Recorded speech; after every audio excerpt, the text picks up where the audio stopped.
Hey Jan, her har jeg fået tegnet den rent matematisk ind i et program, der hedder GeoGebra.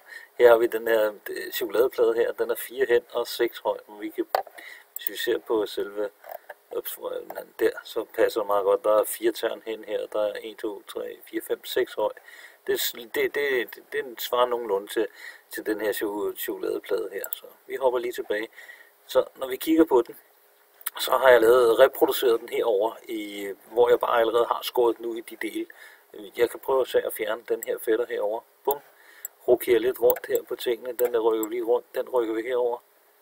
Og sætter den lige sådan nogenlunde pænt. Sætter den nogenlunde pænt der. Og så kan vi se, at den forsvinder. Og det der forsvinder, det er det stykke heroppe. På chokoladevideoen, der forsvinder der måske også noget i det stykke, der ligger hernede. Fordi vi kan godt se, at der faktisk er et lille gab hernede. Og vi kan ikke rigtig se jo. Vi har ikke noget referencepunkt. Altså den var så stor her til at starte med. Og vi har ikke nogen stiplede baglinjer i bag. Så derfor ser det ud som om, at der bliver dannet nøjagtigt den samme figur. Men der mangler lige de her par millimeter rundt omkring. Og hvis man zoomer lidt ud her, så kan man stort set ikke engang se det på den tegning her. Så det handler lidt om, at man har nogle referencepunkter at kigge på.